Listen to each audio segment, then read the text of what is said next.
अस्सलाम वालेकुम रहमतुल्लाहि व बरकातहू। अगर आपका थर्ड में लिस्ट में नाम आ चुका है या आप वेट कर रहे थे थर्ड में लिस्ट का, तो ये वीडियो आपने लाजमी वॉच करनी है और कंप्लीट वॉच करनी है।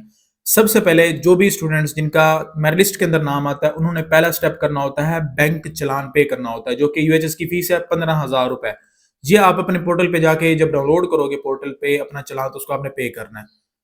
अब किसी स्टूडेंट का जिसने ऑलरेडी पे किया हुआ है, मिसाल है उसने सेकंड लिस्ट में उसका नाम आया था या फर्स्ट लिस्ट में नाम आया था, उस अपग्रेडेशन वो करवा रही है एक कॉलेज से दूसरे में, दूसरे से तीसरे में, तो वो उसने ऑलरेडी फीस पे की होगी, उसको पे करने की जरूरत नहीं है।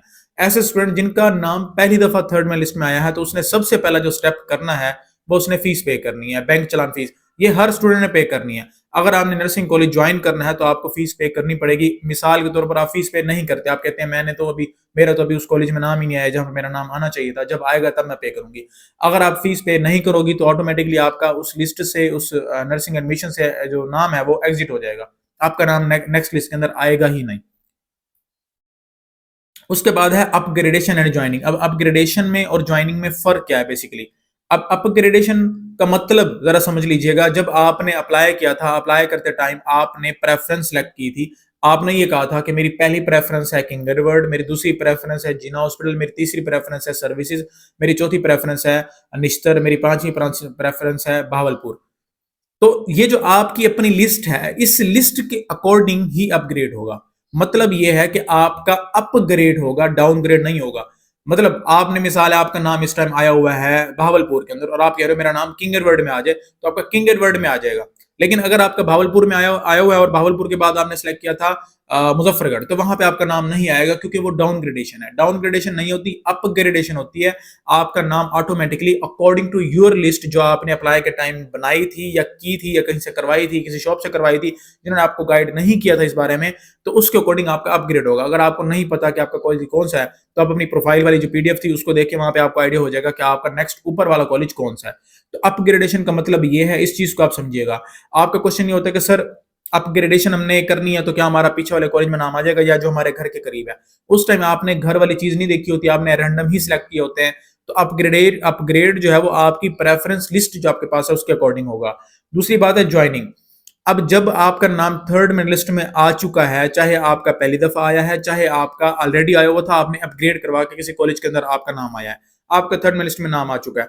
अगर आपने ज्वाइन करना है जिस कॉलेज में आपका नाम आया हुआ है, तो आपने अपने पोर्टल पे जाके ज्वाइनिंग रिपोर्ट डाउनलोड करनी है। ज्वाइनिंग रिपोर्ट डाउनलोड करके उसके अंदर कंसेंट का भी एक डॉक्यूमेंट होता है, वो आपने डाउनलोड करके आप अपने रिस्पेक्टिव कॉलेज जहां पे आपका नाम आया हुआ है वहां पे आप जाएंगे। जाने के बाद वो सारा जो फॉर्म है आप उसको फिल करेंगे। फिल करके आपने उस कॉलेज के प्रिंसिपल से साइन वगैरह करवानी है, स्टैम्प वगैरह करवानी है, और वो जो स्टैम्प और साइन वाला जो डॉक्यूमेंट होगा वो आपने अगेन पोर्टल के ऊपर अपलोड करना है। ये मैं जिस तरतीब से बता रहा हूँ इस तरतीब से करना है। अगर आप ये ज्वाइनिंग वाला जो प्रोसेस है, कंसेंट वाला और ज्वाइनिंग रिपोर्ट वाला, ये नहीं करवाते और डायरेक्ट आप कह देते हो कि I would like to join, तो आपका ये वाला स्टेप मिस हो जाएगा और आपके एडमिशन के अंदर मसला हो सकता है। ठीक है, ये पढ़े लिखे लोग जो समझदार हैं उनको भी इन चीज का आइडिया नहीं हो रहा होता, और जो किसी शॉप से अप्लाई करवा लेते हैं उन शॉप वालों को भी इस चीज का आइडिया नहीं होता, क्योंकि मेडिकल के अंदर जैसे नर्सिंग के एडमिशन है ना, इसका शॉप वाले को आइडिया नहीं होता। तो वो बहुत सारे स्टूडेंट जो है इस चीज के अंदर गलती करते हैं।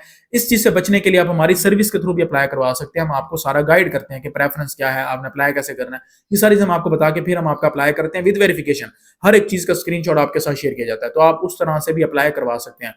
इस time currently Punjab health population की तरफ से जो एक इदारा है वहां पे गवर्नमेंट के एडमिशन ओपन है, जहां पे आपको मंथली 10,000 रुपए स्टाइपेंड भी दिया जाएगा, साथ हॉस्टल की फैसिलिटी भी दी जाएगी। अगर आपका नाम अभी नहीं आया या थर्ड मैरिट में है, तो आप उसको भी एक option as a option consider कर सकते हो। स्टूडेंट्स का सवाल आता है कि सर मेरा अभी एडमिशन हो चुका है, क्या मैं पंजाब हेल्थ जो पॉपुलेशन वाला डिपार्टमेंट है वहां पे अप्लाई कर सकती हूँ, क्योंकि वहां पे स्टाइपेंड भी है, हॉस्टल भी है? तो बिल्कुल आप अप्लाई कर सकते हैं। जब तक आपने ज्वाइनिंग नहीं दी कॉलेज के अंदर फिजिकल, तब तक आप अप्लाई कर सकते हैं। हाँ, आपने ज्वाइनिंग दे दी है, आपने डॉक्यूमेंट्स वगैरह दे दिए हैं, फिर आपको जाके प्रॉपर्ली रिजाइन करना पड़ेगा, फिर जाके आप उसमें अप्लाई कर सकते हो। लेकिन आप कहते हो कि मैं अभी अप्लाई कर लेती हूँ, नाम आ गया तो रिजाइन कर दूंगी, ना आया तो नहीं करूंगी, तो ये भी ठीक है, ये भी आप कर सकते हैं, ये आपका राइट है। आप ये जो भी चूज करना चाहें आप कर सकते हैं। अब ज्वाइनिंग के लिए मैंने आपको बताया कि वो जो ज्वाइनिंग रिपोर्ट होगी वो आप दोबारा से आके अपने पोर्टल के ऊपर अपलोड करोगे और फिर नीचे आओगे और फिर आप कहोगे I would like to stay. तो ये हो गया। अगर आपने करना है अपग्रेड, तो फिर आप पोर्टल पे जाओगे, पोर्टल को सारा रीड करोगे। आप कैसे, मैं आपको बता देता हूँ। ये देखें, ये इस तरह जैसे मैंने अभी एप्लीकेशन जो है ओपन की हुई है। अगर आप क्या कर रहे हैं, अगर आप कर रहे हैं ज्वाइन कर रहे हैं, फिर तो आपने वो ज्वाइनिंग रिपोर्ट डाउनलोड की और साथ आपका चालान भी था, अगर आपका पहली दफा नाम आया हुआ है। अगर आपका ऑलरेडी नाम आ चुका है तो चालान आपने ऑलरेडी पे किया हुआ होगा। अगर आपका पहली दफा नाम आया तो आपने चालान अपलोड किया, चालान डाउनलोड किया, उसको आपने पे किया, पे करने के बाद उसकी जो पेड कॉपी है वो, साथ ज्वाइनिंग रिपोर्ट, वो आप सारी ये तीनों चीजें जो है ना, ज्वाइनिंग रिपोर्ट के अंदर ही कंसेंट होता है और साथ आपका जो आपका चालान है पेड, ये तीनों चीजें आपने अपलोड कर दी है अपने पोर्टल के ऊपर। और नीचे आके आपने क्या कहते हैं ना, I would like to stay, आपने कॉलेज की तरफ से ज्वाइनिंग आपने दे के आ गई है, जब जब आपने डॉक्यूमेंट सारे सारे अपने क्लियर करवा लिए हैं, अपलोड कर दिए, फिर आप इस पर क्लिक करेंगे I would like to stay और फिर आप अपडेट के ऊपर क्लिक कर देंगे। ठीक है। अब मिसाल है आप कहते हैं कि सर मैंने तो अभी अपग्रेड करवाना है। क्यों अपग्रेड करवाना है? क्योंकि आपकी 4th मेरिट लिस्ट भी जो है वो भी डिस्प्ले होगी, क्योंकि यहाँ पे अपग्रेड का ऑप्शन आ रहा है और अभी फाइनल लिस्ट जो है वो डिस्प्ले होनी है यूएचएस की तरफ से। तो आप कहते हो नहीं मैं एक और ट्राई मारना चाहती हूँ, हो सकता है कि मेरे किसी और कॉलेज के अंदर नाम आ जाए जहां पे मैं चाहती हूँ। तो वहां पे आपने आई वुड लाइक, आपने सिंपल क्या करना है, आपने चालान अगर ऑलरेडी पे किया हुआ है तो सिर्फ आके आके आपने आपने I would like to upgrade करके अपडेट कर देना है। अगर आपने चालान ऑलरेडी पे नहीं किया हुआ तो आपने पहले चालान अपलोड करना है, पेड चालान की कॉपी वहां पे अपलोड करनी है, उसके बाद फिर नीचे आके आपने अंडरटेकिंग देनी है ऑनलाइन की। ठीक है। ये सारी चीजें जो है ये मैं आपको मजीद आगे डिटेल में मजीद एक साथ बताऊंगा, आपने फिर देख लेना है। अभी ज्वाइनिंग और अपग्रेडेशन का आपको कॉन्सेप्ट समझ आ गया, यहां तक आपने देख लिया। अभी आगे मैं आपको मजीद समझाता हूँ, एक एक स्टेप में आपको समझा दूंगा। अब जब आप आपका सेकंड लिस्ट में नाम आया था या फर्स्ट लिस्ट में नाम आया था तो आपको क्या शो होता है, प्रीवियस कॉलेज और असाइंड कॉलेज। अब प्रीवियस कॉलेज का मतलब ये है कि जो आपने जहां पे आपका नाम पहले आया हुआ था वो प्रीवियस कॉलेज है, और असाइंड कॉलेज का मतलब ये होता है जहां पे अभी आपका नाम आ चुका है। प्रीवियस कॉलेज में कभी कभी वेटिंग भी लिखा होता है, तो वेटिंग से कोई वो नहीं है। अगर जो दूसरा असाइंड कॉलेज में आपका वेटिंग लिखा हुआ है तो इसका मतलब ये है कि आपका हो सकता है कि नाम आ जाए, आप प्रीवियस ज्वाइन करना चाहते हैं प्रीवियस ज्वाइन कर लें, हो सकता है कि आपका नेक्स्ट लिस्ट के अंदर नाम जो है वो असाइंड कॉलेज में आ जाए, नेक्स्ट कॉलेज में आ जाए। तो असाइंड कॉलेज का मतलब ये है कि करंटली जहां पे आपका नाम आ चुका है, जहां पे आप ज्वाइनिंग दे सकते हैं या अपग्रेड भी कर सकते हैं। और प्रीवियस कॉलेज का मतलब है जहां पे आपका नाम ऑलरेडी आ चुका था। ठीक है। तो इन चीजों दोनों के दरमियान आपने जो है ना डिफरेंस रखना है। उसके बाद अब ये जो मैं आपको नोटिफिकेशन पढ़ के बता रहा हूँ ये सारा यूएचएस की तरफ से दिया गया है। अब इस पहले नोटिफिकेशन में ये कह रहे हैं कि सेकंड सिलेक्शन लिस्ट के अंदर जिन स्टूडेंट्स ने सीट्स वैकेंट की थी, कौन से वैकेंट सीट्स, जो स्टूडेंट्स ने चलान पे नहीं किया था उनका नाम बाहर हो गया। किसी स्टूडेंट ने चलान पे किया था लेकिन अपग्रेड का ऑप्शन अपग्रेड नहीं किया था या ज्वाइन नहीं किया था कॉलेज को, वो निगलेक्ट हो गया। तो कोई भी स्टूडेंट जो ये सारे स्टेप्स पूरे नहीं करता तो वो ऑटोमेटिकली एडमिशन के प्रोसेस से एग्जिट हो जाएगा। अब जो स्टूडेंट्स एडमिशन के प्रोसेस से एग्जिट हुए थे वो ये कह रहे हैं, देखें जरा, ये देखें, vacated by candidates who fail to join their respective college within the prescribed time frame after the display of second selection on 9 February. कि जो स्टूडेंट्स फेल हो गए थे ज्वाइन करने के लिए, तो उन जो वैकेंट सीट्स थी उसके ऊपर हमने थर्ड मेरिट लिस्ट जो है वो डिस्प्ले की है। अब थर्ड मेरिट लिस्ट के अंदर वो कह रहे हैं कि मॉर्निंग और इवनिंग के बैचेस जो है वो शामिल हैं। एक और चीज, आप मॉर्निंग या इवनिंग में से एक चूज कर सकते हो जिसके ऊपर आप अपग्रेडेशन करते हो। आप जब एक चूज करोगे ना, जब मिसाल है आपका पहली दफा नाम आया हुआ तो आपने एक चूज किया, एक कॉलेज चूज किया जो कि मॉर्निंग का था, तो आपकी अपग्रेडेशन भी नेक्स्ट मॉर्निंग के अंदर ही होगी।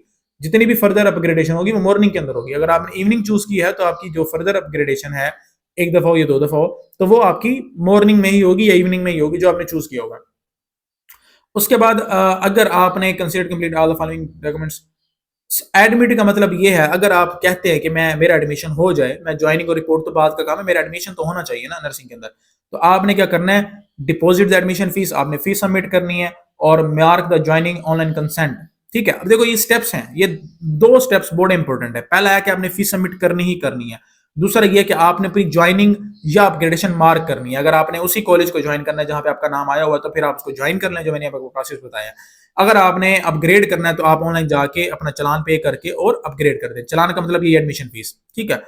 उसके बाद newly selected candidates are waiting are required to log in their existing accounts. अब वो स्टूडेंट्स जिनका पहली दफा नाम आया है उन्होंने क्या करना है, उनका वो स्टूडेंट जिनका थर्ड में लिस्ट में नाम आया है उन्होंने क्या करना है, उन्होंने पोर्टल को ओपन करना है। पोर्टल को ओपन करने के बाद अपने जीमेल और पासवर्ड जो उन्होंने at the time of admission बनाया था उसको वहां पे पुट करके उसको लॉगिन कर लेना है। वो जैसे लॉगिन करेंगे तो उनके सामने एक डिस्प्ले आएगा, डिस्प्ले के अंदर उनका ये होगा कि वो स्टेटस होगा फीस का, वो होगा अनपेड। नीचे आप आएंगे तो लिखा होगा चालान डाउनलोड, आपने वो चालान डाउनलोड करना है, वो चालान डाउनलोड करके आपने उसको पे करना है, पे करके दोबारा उसको अपलोड कर देना है।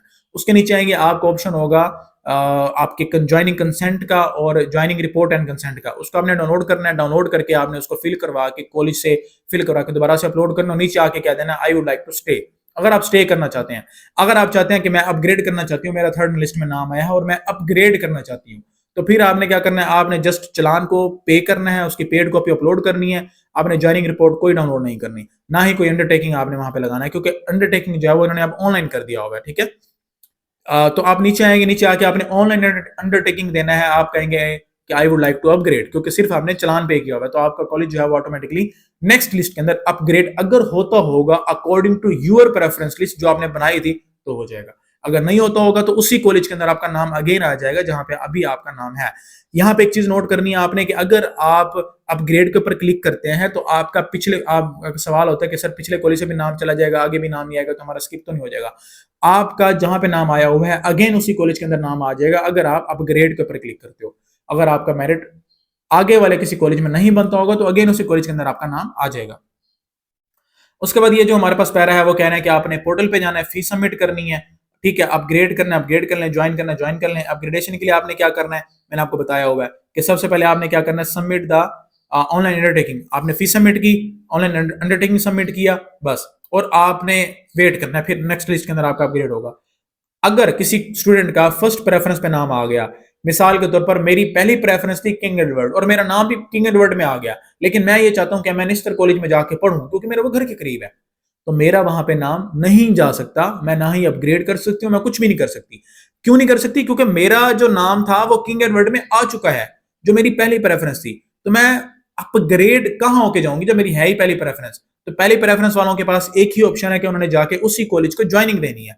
कुछ ऐसे स्टूडेंट्स भी होंगे जिन्होंने अपग्रेड किया, पहले उनकी सेकंड प्रेफरेंस पे था, अब थर्ड में उनका पहली प्रेफरेंस पे नाम आ चुका है, तो उन्होंने भी उस कॉलेज में जाके ज्वाइनिंग देनी ही देनी है, चाहे वो जहां मर्जी से हैं। क्योंकि अगर वहां पे वो ज्वाइनिंग नहीं देते तो उनका एडमिशन का जो प्रोसेस है वो खत्म हो जाएगा और एडमिशन के प्रोसेस से एग्जिट हो जाएंगे, और नेक्स्ट ईयर भी जब आप अप्लाई करेंगे तब भी आपको कॉम्प्लिकेशन होंगी, आपका अप्लाई नहीं होगा। वो कहेंगे सिस्टम के अंदर ऑलरेडी जो CNIC रजिस्टर्ड है।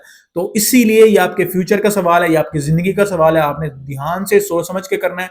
अप्लाई भी अगर करवाना है किसी अथेंटिक इदारे से करवाना है, हमारी सर्विस के थ्रू आप कर सकते हैं। जो भी चीज आपने करनी है आपने सोच समझ के ध्यान से एनालिटिकल रीजनिंग के साथ करनी है, क्योंकि आप पढ़े लिखे हैं। ये सारे जो मैं आपको चीजें बता रहा हूं ये सारी की सारी पोर्टल के ऊपर दी हुई होती हैं। अगर आप एक दफा रीड करोगे और साथ हमारी वीडियो सुन लोगे तो आपको कोई भी इशू नहीं आएगा। उसके बाद आपने अगर स्टे करना है, स्टे का वही तरीका जो मैंने आपको ऑलरेडी बता दिया, ठीक है। इसके अंदर वो सारी बातें बताई गई हैं जो मैंने आपको ऑलरेडी एक्सप्लेन कर दी है कि आपने ज्वाइनिंग कैसे करनी है, आपने अपग्रेडेशन कैसे करनी है। अब यहाँ पे देखें, वो ये जो इंपॉर्टेंट बात है वो ये है कि आपकी 5 बजे शाम मंडे 23 फेब को आपका जो लास्ट डेट है वो इस प्रोसेस की लास्ट डेट है। आप अपग्रेड करना चाहते हैं तो भी लास्ट डेट है, अगर आप ज्वाइन करना चाहते हैं तब भी लास्ट डेट है। मिसाल के तौर पर आप मुजफ्फरगढ़ में रहते हो, मुल्तान में रहते हो, भावलपुर में रहते हो, डीजी खान में रहते हो, लिया में रहते हो, और आपका नाम आया है लाहौर के अंदर, यू हैव टू कम। आपको आना पड़ेगा, आपको कॉलेज विजिट करना पड़ेगा, आपको सारा प्रोसेस करवाना पड़ेगा। अगर आप आलस करके बैठ जाते हो कि नहीं यार बाद में कर लूंगी, अभी तो टाइम है, 3 दिन पड़े हैं, आपको नहीं पता कि ये प्रोसेस लंबा होता है। आप कॉलेज में जाते हो, वहां पे आपको वेट करना पड़ता है और मामलात होते हैं, तो आपने अपने एडमिशन के लिए ये सारा काम करना है। अब मैं आपको बताता हूँ, मैं जब कल कैंटीन पे बैठा था आफ्टर ड्यूटी, तो मैं देख रहा था वहां पे स्टूडेंट्स जो वो आए हुए थे ज्वाइनिंग के लिए, और छोटे छोटे स्टूडेंट्स थे और वो बड़े परेशान से कि अच्छा ये वाला काम करवाना है, ये वाला काम करवाना है। तो कंसर्न आपको लेना पड़ता है अपने एडमिशन के लिए, आपने कंसर्न लेना है, आपने आना है, लेकिन आपने हम्बल होके आना है, कॉन्फिडेंट होके आना है। इंशाल्लाह ताला आपका सारा प्रोसेस इजीली हो जाएगा। आपको बहुत सारे ऐसे लोग मिलेंगे, आपके सीनियर्स मिलेंगे जो आपको गाइड करेंगे इंशाल्लाह ताला। अब ये सारा मैंने आपको बता दिया, ठीक है। स्टे और ज्वाइन का जो कॉन्सेप्ट है वो मैंने आपको ऑलरेडी जो है वो एक्सप्लेन कर दिया। अब क्वेश्चन जो आते हैं वही आते हैं, नर्सिंग स्टूडेंट का मॉर्निंग के अंदर लास्ट मिनट इस दफा क्या था? थर्ड में लिस्ट के अंदर मेल का था 94% और फीमेल का था 84.9091%, ठीक है। ये मॉर्निंग का ज्यादा होता है। उसके बाद बात करते हैं इवनिंग का, तो इवनिंग का जो मेरिट था वो मॉर्निंग के अंदर मेल का जो मेरिट था, फीमेल इवनिंग के अंदर जो मेल का मेरिट था वो 92.083% या कुछ हो रहा है, और फीमेल का 82.7500%। तो मतलब 82 पे आपका नाम जो मेरिट है वो रुका है। इस वीडियो के एंड के ऊपर मैं आपको बताऊंगा कि आपका एक्सपेक्टेड मेरिट क्या होगा। अब ये जब आपने सारे प्रोसेस कर लिया, आपने ज्वाइनिंग कर लिया, आपने अपग्रेडेशन के ऊपर क्लिक कर दिया, फिर आपने क्या करना है? सबसे पहले आपने हमारा फ्री स्टडी ग्रुप ज्वाइन करना है। उसको ज्वाइन करने के लिए आप इस नंबर पर राब्ता करेंगे, अपनी वेरिफिकेशन करवाएंगे कि आपका नाम आ चुका है, आपको फ्री स्टडी ग्रुप के अंदर ज्वाइन कर लेंगे। अब ज्वाइन करने का फायदा क्या होगा? फायदा ये होगा कि ये जो हमारी बुक्स हैं, यूएचएस की रिकमेंडेड बुक्स हैं बीएसएन फर्स्ट सेमेस्टर की, ये और ये आपको फ्री पीडीएफ जो है वो हम शेयर करेंगे अपने ग्रुप के अंदर, फ्री पीडीएफ। ये सारी की सारी आपको फ्री पीडीएफ जो है वो शेयर हो जाएंगी। उसके बाद हमारा नेक्स्ट स्टेप क्या है? नेक्स्ट स्टेप ये है कि आप हमारा फ्री व्हाट्सएप चैनल भी ज्वाइन कर लोगे। जब आप ग्रुप ज्वाइन करोगे तो वहां पे आपको लिंक दे देंगे चैनल का भी, और इसके नीचे वीडियो के नीचे भी दे देंगे। आप हमारी फ्री पीडीएफ जो है वो ले लोगे। उसके बाद हमारा अल्टीमेट पेड सेशन, अब हम बेसिकली बीएसएन फर्स्ट सेमेस्टर के स्टूडेंट्स को, बीएसएन नर्सिंग के स्टूडेंट्स को पेड सेशन भी देते हैं, जिसके अंदर हम उनको लाइव लेक्चर्स देते हैं, रिकॉर्ड लेक्चर्स देते हैं, क्विज़ देते हैं, टॉपिक वाइज एमसीक्यूज एससीक्यूज देते हैं, कंप्लीट यूनिवर्सिटी टेस्ट देते हैं एक्सप्लेनेशन के साथ। और ये पूरे सेमेस्टर की जो फीस है वो 3000, मतलब आपने 3000 एक दफा पे किया, आपको पूरा semester lecture, quizzes, each and everything जो कि आपकी स्टडी के लिए इंपॉर्टेंट है वो आपको मिलेगी। क्योंकि यूएचएस एक टफ जो है ना यूनिवर्सिटी है, वहां पे आपको पास करने के लिए फ्रॉम द फर्स्ट डे पढ़ना पड़ता है। और आपके साथ के क्लास फेलोज इस टाइम जो प्राइवेट नर्सिंग कॉलेजेस के हैं वो पढ़ रहे हैं, आप अभी ज्वाइनिंग के प्रोसेस के अंदर हो, एक महीना आपका यहाँ पे जाया हो जाएगा। तो इस टाइम को जाया ना करें और हमारे इस पेड सेशन को भी ज्वाइन करें। हमारी जो किताबें हैं, मिसाल आप कहते हो हमें पीडीएफ में हमसे नहीं पढ़ा जाता, तो आप ये किताबें जो है वो ऑर्डर भी कर सकते हैं। ऑर्डर कैसे कर सकते हैं? 0309 062 82 इस पे मैसेज करके आप अपना बुक्स का ऑर्डर भी प्लेस करा सकते हैं। पूरे पाकिस्तान के अंदर आपको डिलीवरी जो है वो कर दी जाएगी। उसके बाद आपने हमारा बीएसएन फर्स्ट सेमेस्टर का जो फ्री स्टडी ग्रुप है वो आपने ज्वाइन करना है।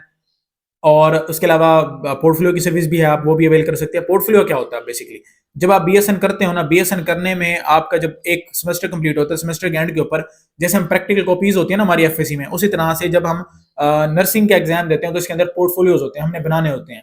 तो वो भी हम हमारी सर्विस के हम आपको बना के देते हैं, आप ताकि बने बनाए लेके आप अपना टाइम भी बचा सकें और आप अपने बाकी जो पढ़ाई का काम है उसके ऊपर ज्यादा फोकस करें। ये जो बना होता है, ये बना होता है, आप इसको याद कर लेते हो, अच्छी तरीके से समझ लेते हो, अंडरस्टैंड कर लेते हो, तो आपका पूरा जो प्रोसेस है वो हो जाता है। उसके बाद अब हम बात करते हैं एक्सपेक्टेड मेरिट की। एक्सपेक्टेड मेरिट जो है वो अगर हम बात करें तो वो ये है कि क्योंकि फीमेल का 82% था, तो हम अगर अंदाजा लगाएं कि 100 से 150 बच्चे जो है वो ज्वाइनिंग नहीं देंगे। क्यों नहीं देंगे? उन्होंने हमारा चैनल सब्सक्राइब नहीं किया, उनको पता ही नहीं है, टाइम जाया कर रहे हैं, वो ज्वाइनिंग नहीं देंगे। तो क्या होगा, ये 100-150 बच्चा जो है वो फर्दर वेटिंग वाला नेक्स्ट लिस्ट में आ जाएगा। तो मेरिट तकरीबन 82% तक भी आ सकता है, 81.7875 इतना जो है वो फोर्थ मेरिट लिस्ट में आपका मेरिट जो है वो जा सकता है। इस तरह से मेल का भी तकरीबन 92% तक आ सकता है, या 91.75 या 8 इतना तक जो है इनका भी मेरिट नेक्स्ट लिस्ट के अंदर जा सकता है। ये एक्सपेक्टेड मेरिट मैंने आपको बता दिया। तो ये सारी चीजें आपको मैंने बताई हैं। और इसके अलावा ये हमारा जो आपको नजर आ रहा है ना, ये हमारा व्हाट्सएप चैनल है, ठीक है। इस व्हाट्सएप चैनल के ऊपर आप जाके बहुत सारी चीजें जो है वो अंडरस्टैंड कर सकते हैं, रिव्यूज देख सकते हैं, इंपॉर्टेंट इन्फॉर्मेशन जो है वो मिस नहीं होगी, आप वो सारी साथ साथ देखते रहोगे कि आपने कौन सा प्रोसेस कैसे करना है, ठीक है। यहाँ पे आपके रिव्यूज जो है वो सारे नजर आ रहे हैं। और ये जरा ये मैं आपको पढ़ाता हूँ। ये अब जब फिजिकल ज्वाइनिंग के लिए आपने जाना है तो आपने कौन से डॉक्यूमेंट्स लेके जाने हैं? White background, passport size picture आपने लेके जानी है, बेफाम या सीएनआईसी आपने लेके जाना है, मैट्रिक रिजल्ट कार्ड या सनद लेके जानी है, एफएससी रिजल्ट कार्ड या सनद लेके जानी है, मैट्रिक और एफएससी करेक्टर सर्टिफिकेट आप ले जाते हो अगर आपके पास है, डोमिसाइल जो पंजाब का आपने वो लेके जाना है, पेड चलान की आपने वहां पे लेके जाना है, ज्वाइनिंग एंड कंसेंट रिपोर्ट जो है आपने लेके जानी है। अब ये सारे डॉक्यूमेंट्स जो है आपके पास ओरिजिनल एक सेपरेट फाइल के अंदर भी होने चाहिए, और इन सब डॉक्यूमेंट्स की 6 कॉपीज जो कि अटेस्टेड हो तो अच्छी बात है, अगर ना भी हो तो कोई मसला नहीं है। तो 6 कॉपीज और 7 ओरिजिनल डॉक्यूमेंट्स जो आपके पास एक अलग फाइल के अंदर होने चाहिए। मतलब एक फाइल के अंदर आपके पास ओरिजिनल और एक फाइल के अंदर आपके जो है वो सारे सेपरेट डॉक्यूमेंट्स जो है वो होने चाहिए। ये आप लेके जाके अपनी जो फिजिकल ज्वाइनिंग जो है वो करोगे। तो उम्मीद करते हैं आप लोगों को वीडियो जो है वो अच्छी लगी होगी और आपके कॉन्सेप्ट्स जो हैं वो क्लियर हो गए होंगे। और इंशाल्लाह ताला आप फर्दर भी हमारे चैनल के ऊपर विजिट करते रहिएगा। नेक्स्ट हम बीएसएन फर्स्ट सेमेस्टर के रिलेटेड वीडियोस जो है वो रिकॉर्ड करेंगे, साथ लेक्चर्स भी रिकॉर्ड करेंगे, तो वो भी आपको इंशाल्लाह ताला मिलते रहेंगे। तो मिलते हैं नेक्स्ट वीडियो में। Thank you so much. Ramzan अल मुबारक टू ऑल ऑफ यू। अल्लाह पाक आपको इस महीने के अंदर बहुत सारी रहमतों से नवाजे, नेमतों से भी नवाजे और रहमतों से भी नवाजे, और आपकी जितनी भी नेक ख्वाहिशात हैं उनको अल्लाह ताला पूरा करें। Thank you so much. Allah Hafiz.